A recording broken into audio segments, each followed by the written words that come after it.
ଆରେ ବାଜ ଓଳାଭରେ ମା କାଳୀଙ୍କ ମନ୍ଦିର ନିର୍ମାଣ ହଉଛି ନା ସୋସିଆଲ ମିଡ଼ିଆରେ ପୋଷ୍ଟ ହେଇଛି ମା କାଳୀଙ୍କର ମନ୍ଦିର ନିର୍ମାଣ ଅର୍ଥେ ମୁକ୍ତ ହସ୍ତରେ ଦାନ କରନ୍ତୁ ଓଳାଭର କେନ୍ଦ୍ରାପଡ଼ା। ନା ଆଜିକାଲି କେତେ ଭାଉଁଦିଆ ଗୁଡା ସୋସିଆଲ ମିଡ଼ିଆରେ ସ୍କାନର ଫାନର ସବୁ ଛାଡି ଦଉଛନ୍ତି। ତମେ କାହିଁକି ସେଗୁଡା ଶୁଣୁଛ? ନା ମୁଁ ସେମିତି ହେଇଥିବ ମାଙ୍କ କଥାରେ ନେଇକି ଏମିତି କରିପାରିବ। ତାହେଲେ କଣ କରୁଛୁ? ସେ ମନ୍ଦିରକୁ ଯିବା। ଚାଲ। ମୁଁ ତ ଶୁଣିଛି ଓଳାଭର ଗୋଟେ ମାନେ ନାଁ ଅଛି ମାଙ୍କର। ତାହେଲେ ଯିବା ଆମ ସେ ବ୍ଲକ ମିଳିଯିବ ଏବଂ କିଛି ନୂଆ ନୂଆ ତଥ୍ୟ ବି ମିଳିଯିବ। ଚାଲ ଯିବା ଚାଲ ଚାଲ ଚାଲ। ଏଠି ବ୍ଲକ କରିଦେଇ ଯିବା ନା ଆଉ। ପକେଇଦେ। ହାय ଫ୍ରେଣ୍ଡସ୍, ନମସ୍କାର, ଜୟ ଜଗନ୍ନାଥ। ବର୍ତ୍ତମାନ ଆମେ ଚାଲିଲୁ କେନ୍ଦ୍ରାପଡ଼ା ଜିଲ୍ଲା ରାଜକନିକା ବ୍ଲକ ଓଳାଭରକୁ। ସେଠି ମାଙ୍କର ଭବ୍ୟ ମନ୍ଦିର ନିର୍ମାଣ କରାଯାଉଛି ଏବଂ ସେ ମନ୍ଦିର ବିଷୟରେ ଆଉ ମାଙ୍କ ବିଷୟରେ ଆମେ ସେଠି ଜାଣିବା। ଆମ ସହିତ ଯୋଡ଼ି ରୁହନ୍ତୁ। ରହିଲୁ, ନମସ୍କାର, ଜୟ ଜଗନ୍ନାଥ।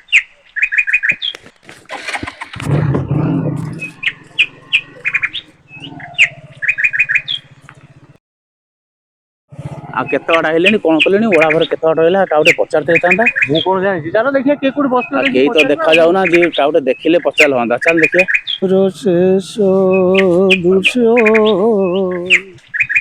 ମଉସା, ଓ ମଉସା, ଏଠି କାଳୀ ମନ୍ଦିର ଟା କୋଉଠି? ଏଇ ଟିକେ ଆଗରେ ଆଉ। ଚାଲୁନୁ। କଣ ଚାଲୁ? ମାଙ୍କ ବିଷୟରେ ମଉସାଙ୍କୁ ପଚାରୁନ, ବୁଝୁନ। ଏଇଥିପାଇଁ ତମର ଭିଉ ଯାଉନି ଆଉ।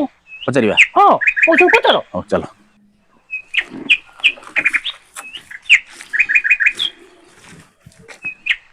ବାଜ ମଉସାଙ୍କ କତିରେ ପହଞ୍ଚିଲେ ଆମେ ଟିକେ ଆମ ଜଣେଇଦେବା। ହ୍ୟାଲୋ ଫ୍ରେଣ୍ଡସ୍, ବର୍ତ୍ତମାନ ଆମେ ଆସି ଓଳାଭରେ ପହଞ୍ଚିଗଲୁ। ବର୍ତ୍ତମାନ ଆମ ପାଖରେ ଦେଖିପାରୁଥିବେ ଜଣେ ବୟସ୍କ ମଉସା ଅଛନ୍ତି। ଆମେ ତାଙ୍କ ପାଖରୁ ପଚାରି ବୁଝିବା ଓଳାଭର ମାଙ୍କ ମନ୍ଦିର ବିଷୟରେ। ଆସନ୍ତୁ ଏବେ ଆମେ ମଉସାଙ୍କୁ ପଚାରି ବୁଝିବା। ଆମ ସହିତ ଯୋଡ଼ି ରୁହନ୍ତୁ, ମାଙ୍କ ବିଷୟରେ ପ୍ରତ୍ୟେକ କଥା ଜାଣନ୍ତୁ। ମଉସା, ଏ ଓଳାଭର କାଳୀ ମନ୍ଦିର ଅଛି, କୋଉ ଉଦ୍ଦେଶ୍ୟ ରଖି ତିଆରି କରାଯାଇଥିଲା? ଆରେ ବାପା, ମା ନିଜେ ଚାହିଁଲେ ନିଜେ ଆବିର୍ଭାବ ହେଲେ, ଆଉ ଉଦ୍ଦେଶ୍ୟ କଣ? ନିଜେ ଆବିର୍ଭାବ ହେଲେ ମାନେ? ଆରେ ବାପା, ଆମ ମାଙ୍କ ମୂର୍ତ୍ତି କଣ କିଏ ତିଆରି କରୁଛି ନା କଣ?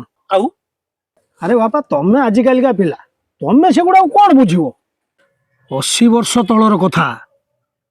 ଆଜି ଯୋଉଠି ମାଙ୍କର ମନ୍ଦିର ଅଛି, ସେ ପଡ଼ିଆ ଦିନେ ବିରାଟ ମଶାଣି ଥିଲା। ଓଳାଭର ବଜାର ଏତେ ବଡ଼ ନଥିଲା। ହାତ ଗଣତି 10-15ଟି ଚାଳ କୁଡ଼ିଆ ଘରକୁ ନେଇକି ବଜାର ଚାଲିଥିଲା। ଆଉ ସେତେବେଳେ ଓଳାଭରରେ କେବଳ ଗୋଟିଏ ପୂଜା ହୁଏ, ସେଇଟା ହେଉଛି ଗଜଲକ୍ଷ୍ମୀ ପୂଜା। ତାହେଲେ ମା କାଳୀଙ୍କ ମନ୍ଦିରଟି କେମିତି ହେଲା? ସେ ମଶାଣିରେ ଆମର ଏଇ 8 ଖଣ୍ଡ ପାଟଣାର ଲୋକଙ୍କର ଶବ ଯାଇକି ପଡ଼ୁଥିଲା।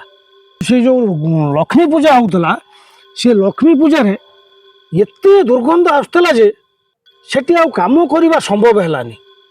ତେଣୁ ସେ ସମୟରେ କେତେକ ଉଦୀୟମାନ ଯୁବକ, ଯେଉଁମାନେ କି ଆଜି ଆମର ଚିର ନମସ୍ୟ, ସେମାନେ ସେତେବେଳେ ଯୋଜନା କଲେ ଯେ ଆମେ ସେ ମଶାଣିଟାକୁ ସଫା କରିବା।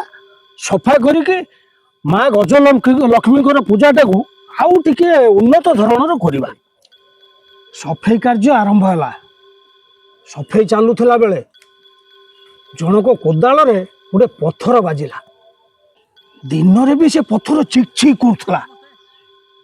ସେଠି ଥିବା ଲୋକମାନଙ୍କ ଭିତରେ ଆମର ଜଣେ ମୁସଲମାନ ଭାଇ, ଶେଖ୍ କରାମତ ଅଲି, ସିଏ ସେଠି ମାଆଙ୍କୁ ଚିହ୍ନି ପାରିକି ସାଷ୍ଟାଙ୍ଗ ପ୍ରଣିପାତ କଲେ।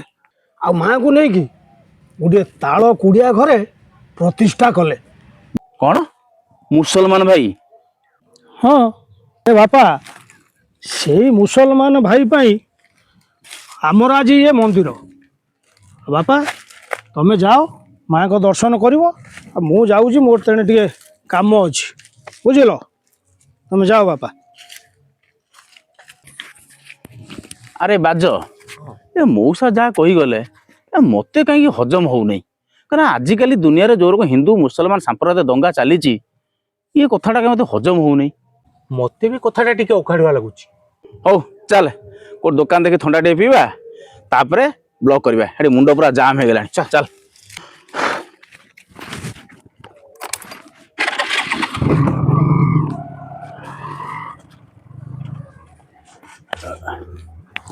ଏଇ ଦୋକାନରେ ଟିକେ ଥଣ୍ଡା ଟିକେ ପିଇବା।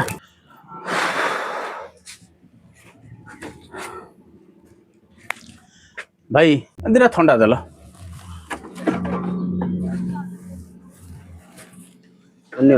ହଉ।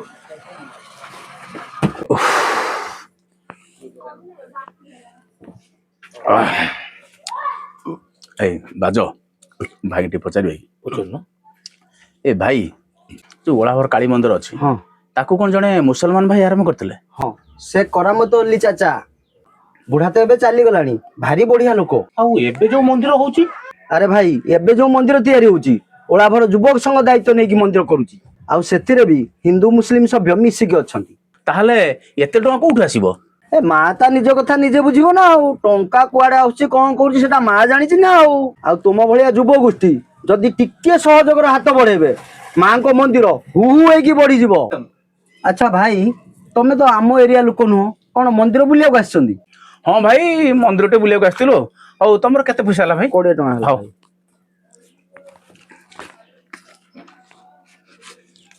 ଭାଇ ଆସୁଛୁ। ହଁ ହଁ ଜାଣି।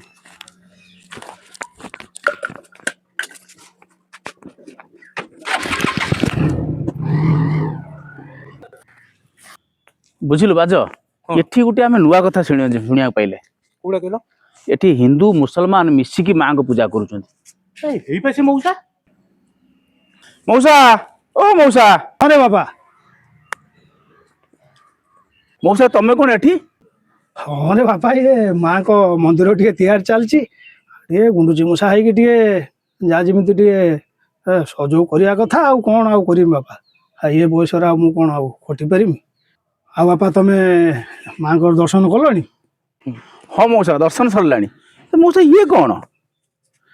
ଆରେ ବାପା, ଇଏ ମୋର ଅର୍ଜିତ ଧନ। ଯାହା ମା ଦେଇଥିଲା ତା ଦେହରୁ ମୁଁ ପେଟକୁ ଖାଇକି ଆଉ ଯାହା ବଳଗାଦିଟା ରଖିଛି। ଆଉ ମାର ତ ଏତେ ବଡ଼ ମନ୍ଦିର ତିଆରି ହଉଛି, ଆଉ ମୋର ଯାହା ସଖ୍ୟ ମା ତାର ଗ୍ରହଣ କରିବ, ଏତିକି ଯାହା ସନ୍ତୁଷ୍ଟ ହବ। ଆଉ ମୁଁ ବାପା ଆଉ କଣ କରିବି? ଆଉ ସେଇଥିପାଇଁ ଆସିଛି, ଆଉ ମାର ମନ୍ଦିର ପାଇଁ କିଛି ସାହାଯ୍ୟ କରିବା। ଆଉ ଆମର ଆଉ କଣ ଉପାୟ ଅଛି? ଆଉ ଆରେ ବାଜ, ଦେଖିଲୁ ଏ ମଉସାଙ୍କ ବୟସ ଦେଖେ। ମଉସା ଏ ବୟସରେ ତାଙ୍କର ଯୋଉ ଚିନ୍ତାଧାରା ଦେଖ, ମାନେ ଏ ବୟସରେ ତାଙ୍କର ମାଙ୍କ ପ୍ରତି ଯୋଉ ଚିନ୍ତାଧାରା, ତାଙ୍କୁ ମୁଁ ପ୍ରଥମେ ସାଲ୍ୟୁଟ କରୁଛି। ମାନେ ଆମ ପାଇଁ ନୁହଁ, କେବଳ ଏ ସମଗ୍ର ଯୁବପିଢ଼ି ପାଇଁ ମଉସା ଆଜି ଉଦାହରଣ ସାଜିଛନ୍ତି। ତାଙ୍କ ଅର୍ଜିତ ଧନରୁ ପେଟକୁ କାଟି ସଞ୍ଚିତ କରୁছে ମାଙ୍କ ମନ୍ଦିର ପାଇଁ। କିନ୍ତୁ ଆଜିକାଲିକା ପିଲା ଖାଲି ମୋବାଇଲରେ, ନିଶା ପାଣିରେ ଅଯଥାରେ ପଇସା ଖର୍ଚ୍ଚ କରୁଛନ୍ତି। କିନ୍ତୁ ମାଙ୍କ ମନ୍ଦିର ପାଇଁ କାହାରି ଗୋଟିଏ ହୃଦୟରେ ମାନେ ଚିନ୍ତାଧାରା ନାହିଁ ଯେ ଆମେ ପଇସାଟା ମାଙ୍କ କଥାରେ ଲଗେଇବା। ଏଇ କଥାଟି ଆମେ ଲୋକଙ୍କୁ ଜଣେଇଦବା। ହଉ ଟିକେ ବ୍ଲକ୍ କରିଦବା। ଆଉ କଣ ଅଛି? ମଉସା ଟିକେ ବୁଲି ପଡ଼।